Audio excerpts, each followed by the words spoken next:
Þú finnur Netto-verslanir á 15 stöðum á landinu. Verið velkomin í Netto. Við tökum vel á móti þér.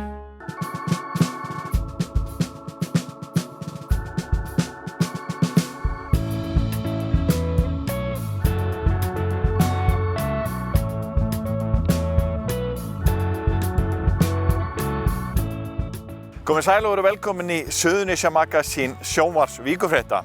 Í sultu blíðu hér suður með sjó. Já, hvað mörg S í því? En það ekki stóra máli, hvað í þætti vikunar? Í honum hittum við eina fremstu íþróttakonu Íslands, Söru Sigmundsdóttur. Hún fræg fyrir afrek sín í crossfit. Við hittum hana og ræddum við hana ferilinn og æfingarnar. Hún æfir meðal annars 17 sinnum í viku. Það alveg ótrúlega magna. En hún núna farin til Bandaríkjanna, en við heyrðum í henni rétt áður en hún fór. Við kíkjum í fjölsmiðjuna, sem svona góði hirðirinn okkar á Suðurnesjum, en þar unnið ansið merkilegt starf. Síðan hittum við hinn stórskemmtilega Jón Jónsson, sem að halda tónleika á Suðurnesjum. Við fórum með honum í Fjölbrautaskóla Suðurnesja. Já, það var fjör þar.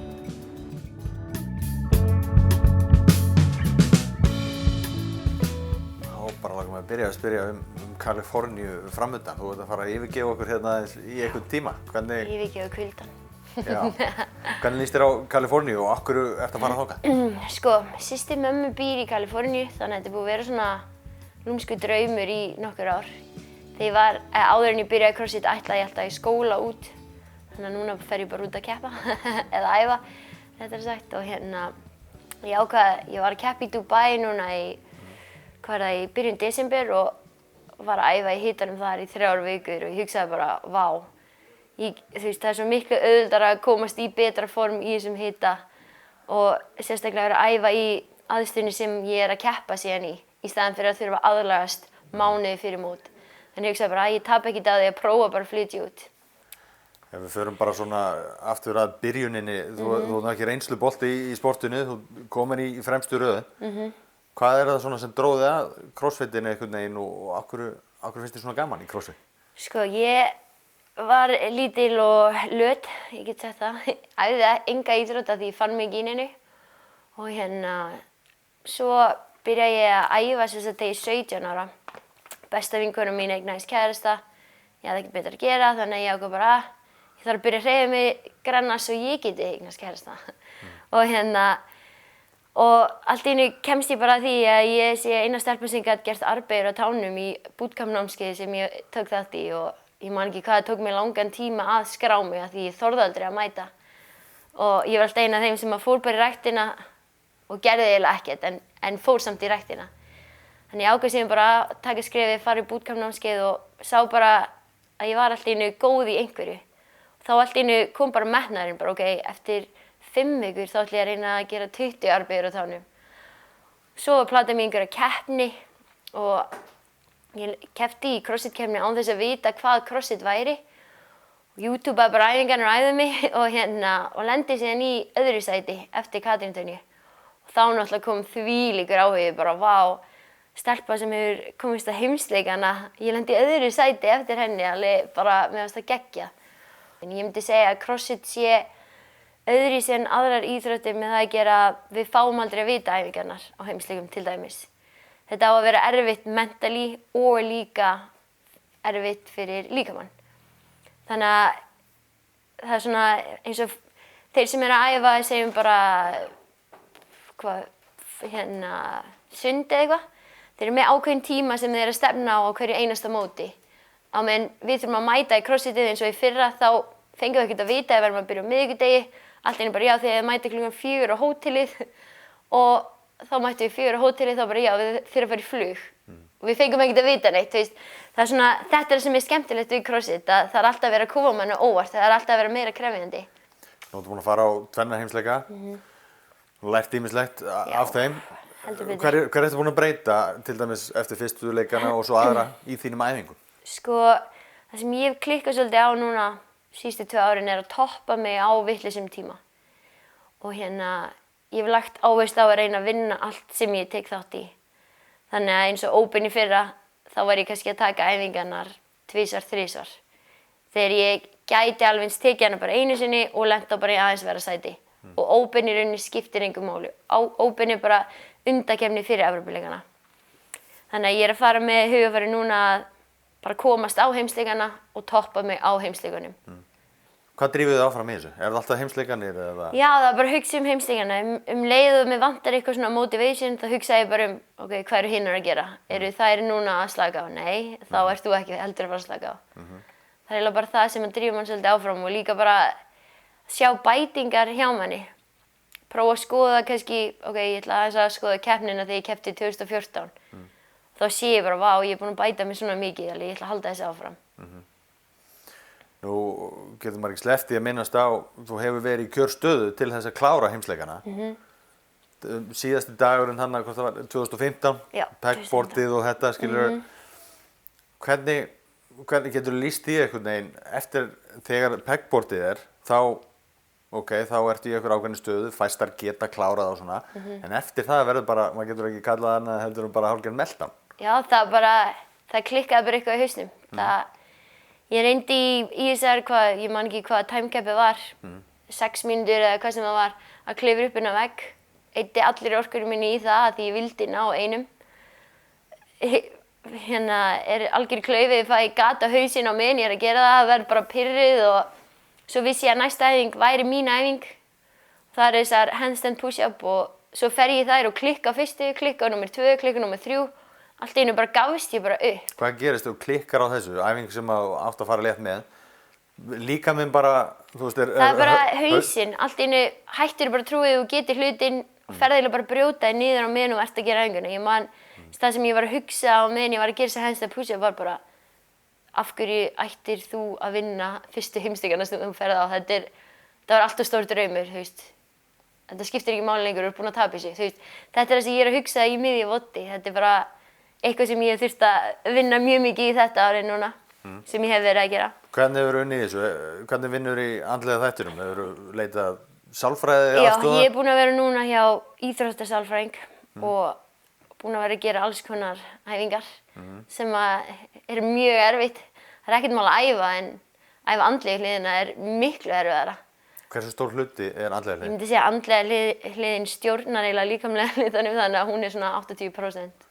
Þannig er náttúrulega topp íþróttamenn, allir í topp líkamlegu formi, þannig að kannski skilur á milli hver er sterkastur í hausnum. Nákvæmlega, það er bara þannig. Það verður ekki vandamál núna í ár. Hvernig er fyrir þessi stórmót, núna bara 1-2 dögum fyrir heimsleika, hvernig er þetta að undirbúa sig, hvernig er þetta að loka metrónum, er mikið spenna væntanlega? Það er mjög mikil spenna. Ég fann það núna í ára, ég var eiginlega bara svona dauð. 2 dögum fyrir, bara, mér langaði ekki að tala við neitt, ég misti matarlyst, ég var ógeðslega stressuð. Ég held að hafi líka bara verið, ég sem sagt, eftir 2015 viðurkenndi ég ekki hversu mikil áhrif það hafði á andlegu hliðina mína. Og svo fann ég bara 2016 hvað það hafði ennþá mikil áhrif á mig að hafa klúðrað þessu og fór bara að hugsa um það þegar ég var að fara að keppa. Í staðinn fyrir að einbeita mér að bara því sem ég var að gera núna, þá fór ég að hugsa tilbaka. Og ég man bara, 2 dögum fyrir, þetta var erfiðustu dagar í lífinu mínu líka við. Tíminn var bara stopp og endalaust bið bara. Hvernig er kannski fyrir síðasta daginn, þú ert upp á hóteli eða eitthvað að ná að útiloka og hvað gerur þú? Það sem ég gerði núna í ár var að ég fór alltaf í nudd eftir hvern einasta dag og var að reyna að slaka á í nuddinu og reyna ekki að hugsa um þetta en ég er svona með öðruvísi tækni núna hvað ég ætla að gera eftir hvern dag. Í fyrra var ég eiginlega bara að skoða lítiborðið, fór að hugsa um öll mistökin sem ég var að gera fyrir um daginn. Ég gerði þetta svo rangt núna í ár. Ég er búin að læra mjög mikið að því þannig að núna í ár mun ég eiginlega fókusera bara á hvert einasta vod í staðan fyrir að hugsa um eitt vod í einu í staðan fyrir að hugsa um alla keppnina. Taka mér 5 mínútur eftir hvert vod til að hugsa um það. Ef ég klikkaði þá fæ ég þessar 5 mínútur til að rakka mig niður og svo bara keep on moving. Samfélagsmiðlanir, þú lentir aðeins í því um daginn, einhver var að þykjast vera þú á Facebook. Já. Hvernig brástu við því? Þetta var mjög skrítið. Það var ein stelpa búin að sýna mér þessa síðu, einhvern tímann bara á æfingu og ég held þetta er bara einhver aðdáandi, þetta er bara svolítið krúttlegt. Og Svo fæ ég bara message á Facebook að einhver hafi reynt að kaupa þetta prógram, en prógram hafi ekki virkað. Þannig að ég alveg, keypt prógram sem ég hafði átt að gera, alveg, ég ekki að selja neitt prógram, sko. Þá fer ég að skoða þetta og þá ég bara að skoða þessu síðu, þá þessi manneskja búin að pósta að ég sé live.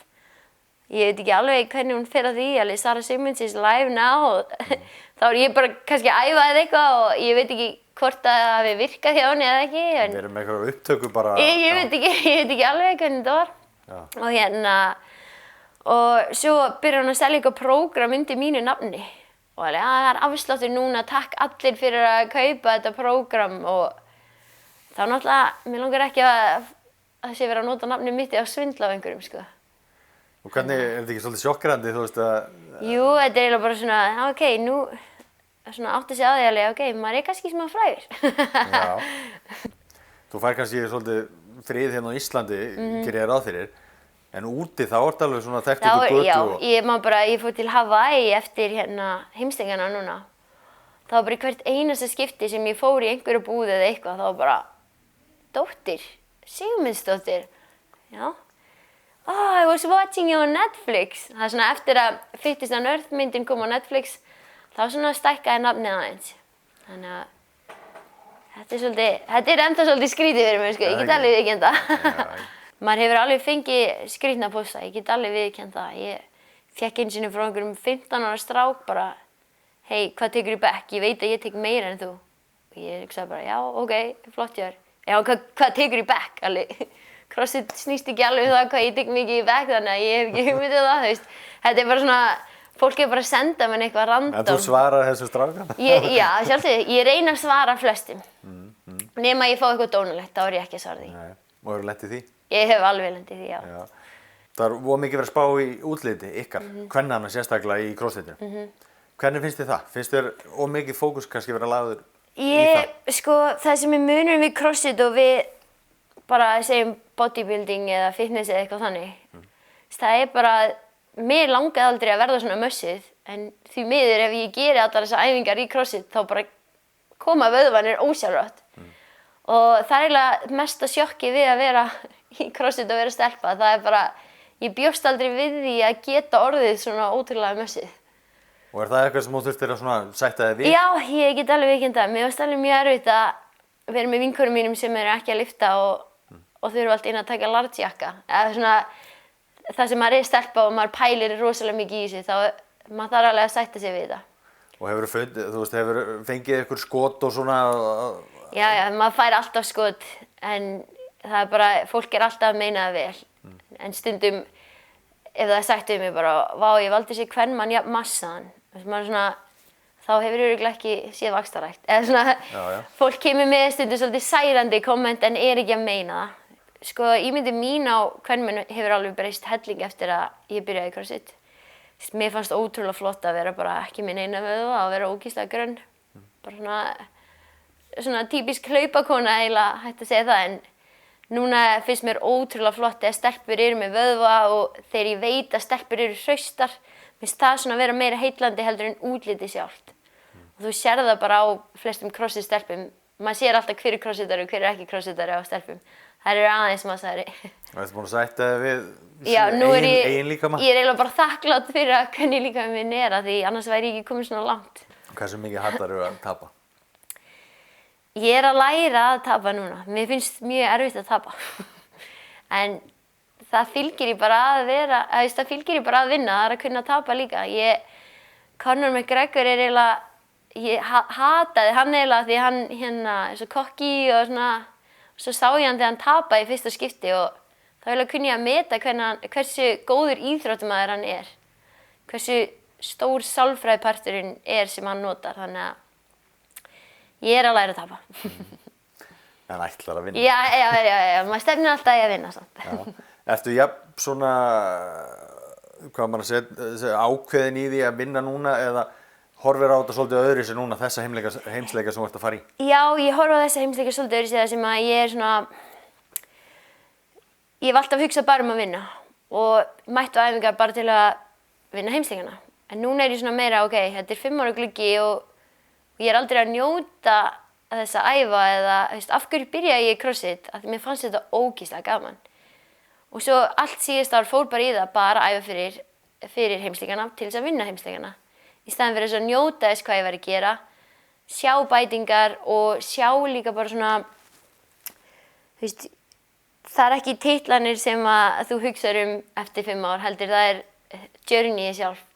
Þannig að ég hugsaði svona, ok, ég þarf kannski að fara að njóta mín aðeins betur á meðan ég get verið í þessu. 5 ára gluggi, hvað þýðir það? Ég ætla að gefa mér 5 ár í svona miklar æfingar og að stefna að heimsleikum. Svo ætla ég að fara í skóla eftir það. Þú ert eitthvað byrjuð í skóla? Nei, ég var í skóla en ég gafst eiginlega bara upp. Þetta lokaprófin voru alltaf svipum tíma á Evrópuleikarnir og það var bara mjög erfitt að blanda þessu saman. Og þá varstu í sálfræði? Já. Er það út af CrossFitinu eitthvað sem langar? Nei, mér alltaf langað að fara í sálfræði. Mér alltaf langað að vinna við að hjálpa fólki. Ég ekki mjög góð með blóð eða eitthvað þannig að ég ætla að hjálpa fólki á andlegu hliðinni frekar.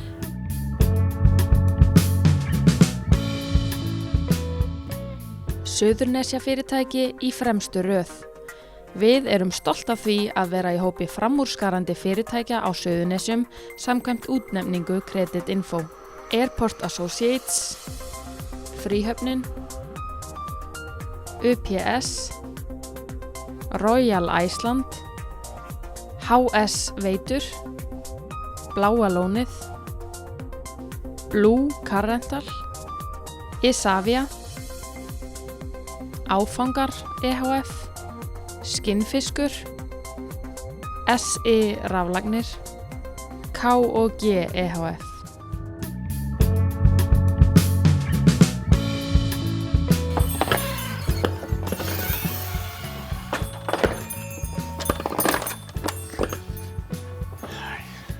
Sæll. Þessar. Hvað segirðu, hvað má finna hérna á þessu markaði? Er þetta allt á milli heimis og jarðar í rauninni? Já, eiginlega. Við sem sagt tökum á móti öllu sem á okkur berst, húsmunum og öðru slíku, húsgögnum. Við getum sagt eiginlega allt nema fatnað og skó og svona það sem svona úr vefnaði, eins og rúmföt og eitthvað slíkt. Það fyrir allt, Rauði krossinn sér alveg það. En við erum með svona eiginlega bara allt annað sem að hugurinn girnist og líka bara það sem fólk sendur okkur því við fáum allt gefins og það bara hvað fólk að láta okkur fá. Hér má finna hérna ótrúlegustu muni oft á tíðum. Hvaða fólk að koma hérna til ykkar að versla og hvað fólk kannski sækjast í? Sko, þetta nú svona, getum sagt svona nokkri markhópar.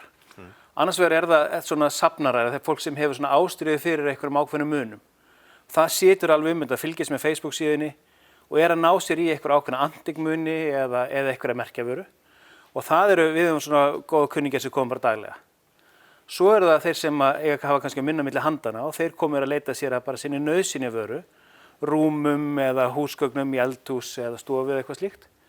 Og svo það bara hinn almenni borgari sem að koma með vörur og hingað inn og tekur með sér heim eitthvað sem sér að vantar. Svo rosa gaman að fylgjast með þeim sem sjá allt í einhverja kaffikönnu eða eitthvað slíkt sem var til heimi á þeim og verða að eignast því. Þetta einhverja minningar tengdar við þetta, eða útvarstæki eða eitthvað slíkt. Hvernig koma þessi hlutir? Hvernig rata til ykkar? Sko, það með þeim hætti að fólk getur komið með til okkar bara hér á opnunartíma. Mjög margir gera það. Síðan erum við með nytjagám í Kölku sem við sækjum í tæmum á hverjum degi. Og svo erum við með sendibíl. Hér gengur sendibíl allan daginn, alla daga til að ná í vörur til fólks og við keyrum líka heim. Þannig að þetta leiðirnar.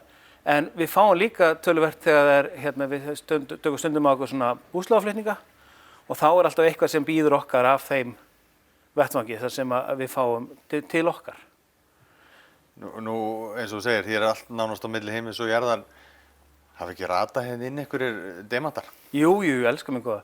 Það hafa komið inn fullt af svona merkivöru sem kannski, í fjölskyldunni starfa fólk sem er sent til okkar frá Vinnumálastofnun og frá félagsþjónustu bæjanna. Og þetta þeirra svona atvinnu uppbygging, þetta atvinnusetur og þannig að þau að vinna við vöruna, hreinsa, verðmerkja og flokka. Og þau ber ekki alltaf skinnbragð á kannski eitthvað merki sem að fólki finnst merkilegt.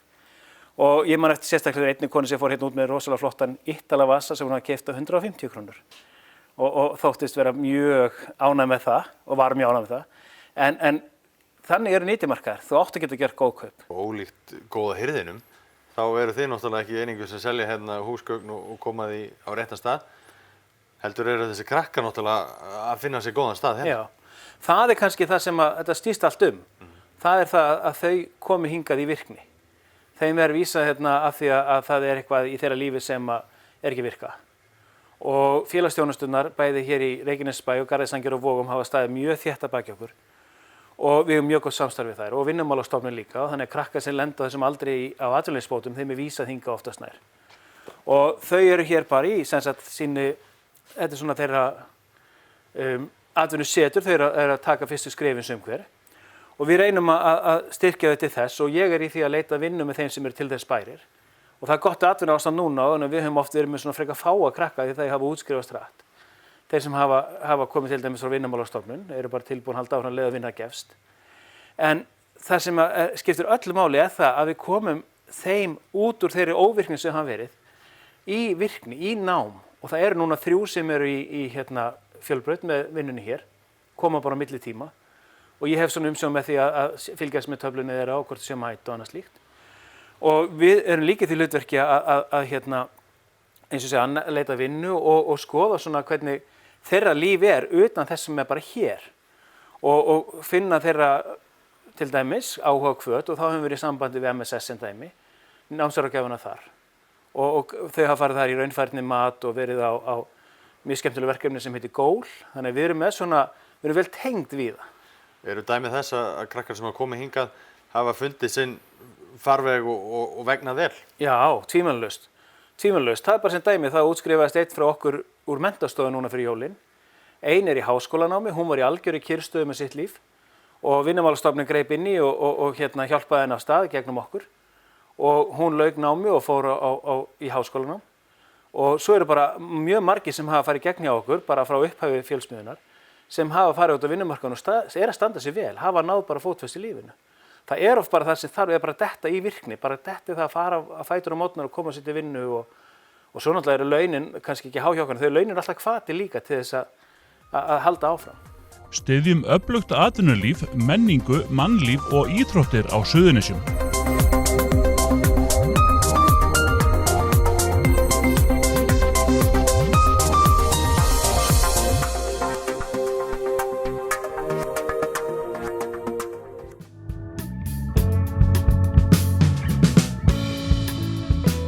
Já, það að koma góður gestur í hljómahöllina, hann Jón Jónsson, knattspyrnumaður og tónlistarmaður og hann að kíkja til okkar og hann hefur komið hérna af og til undanfarin ár en við minnum sérstaklega tónleika sem hann lék á hérna árið 2013 og það var ungu peyja á Víkurfréttum sem talaði við hann og við ætlum að heimsækja hann núna aðeins hann í íslensku tíma, hann Páll Orri Jón. Ertu til að kíkja með okkur inn og hilsa upp á hann aftur? Hann spjallaði við í mjóróma 13 ára gamall. Já, hann eitthvað búinn að þroskast síðan eða eitthvað. Hlýtur að vera.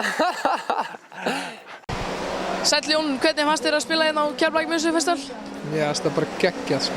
En þú, ertu klár í slaginn á Suðurnesjum? Ég er klár í slaginn sko. Já. Og klár í að fíblast aðeins í liðinu hérna inni sko. Já, þú kíkja aðeins á þinn, ok.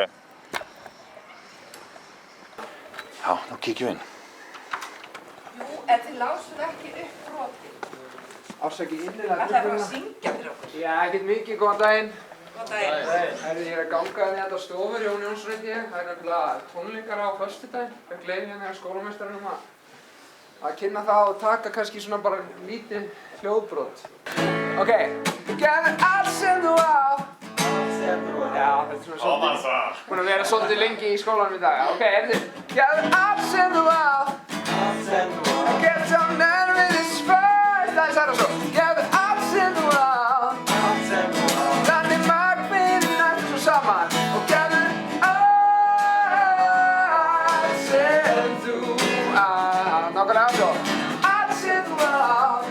Tökur getur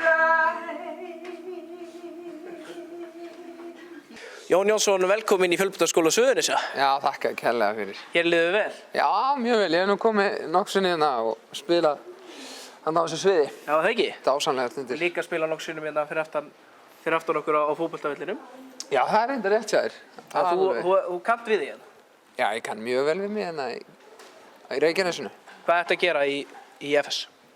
Núna, ég var að sækja þig ef þú ætlar að taka viðtalið mig. Já, ok, þú varst ekki komið til að syngja? Nei, við varum bara að ljúga því. Ég var bara að náði því. Og hvað ertu að fara að gera hér? Ertu ekki að halda einhverju tónleika? Jú, það tónleikar á föstudaginn, hljóma öll. Klukkan hvað? Það klukkan 8. Uppselt eða ertu komin hingað til þess að reyna að það gengur enda mjög vel en við þurfum að selja einhverja nokkra í viðbót en ég kom nú hingað fyrst og fremst til þess að vera glaður og dreifa gleðinni sko. Þú varst hérna líka í fyrra, eða ekki? Ég spilaði með hljómaöll í apríl í fyrra, ef ég man rétt, og það var trillt, ándjóks sko. Það var alveg svona mjög eftirminnilegt gig, ég veit ekki af hverju, það var eitthvað gott atmó í gangi sko.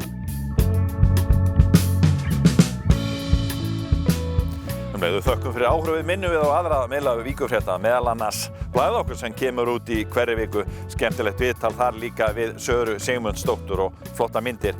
En það margt fleira í gangi sem að fólk sér á vaff.is, nýja fréttir alla daga þar og sömulegis á kylfingur.is.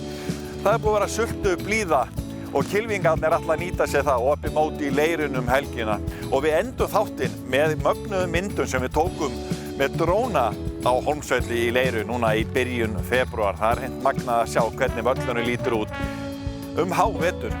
En við á Víkurfréttum þökkum fyrir að þessu sinni, sjáumst að viku liðinni. Verið sæl.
Bókaðu bílinn þinn á bílahótel og láttu degra við hann á meðan þú ferðast. Bíllinn bíður þín svo tandur heill við heimkomu, beint fyrir utan. Bílahótel.is